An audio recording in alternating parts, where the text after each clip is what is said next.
Market update. Today is Friday, January 30th. The stories of the day start with the Trump administration choosing Kevin Warsh as their handpicked successor to the Fed Chair Jerome Powell. This, of course, still has to go through all the formalities, but this would take effect in mid-May. Investors generally are liking this pick. Not a whole lot of downside here, and it's generally seen as the safer pick for President Donald Trump, as there were some other candidates who were seen to be more of a risky, divisive pick for him. Otherwise, the story of the day that's actually overshadowing the Fed chair is silver and gold taking a deep dive here.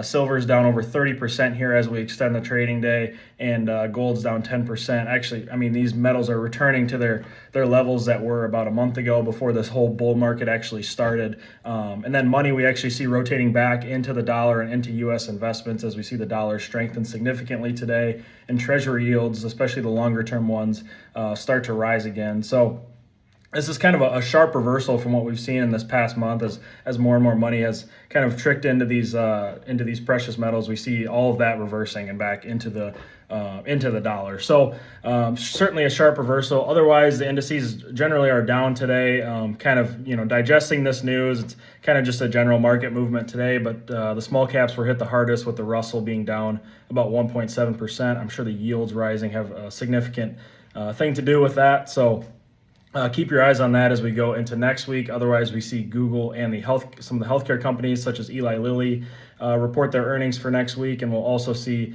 the jobs report come out from ADP. So those are the key headlines to keep an eye on, but we'll keep you updated as we go into that, and we'll see you next week.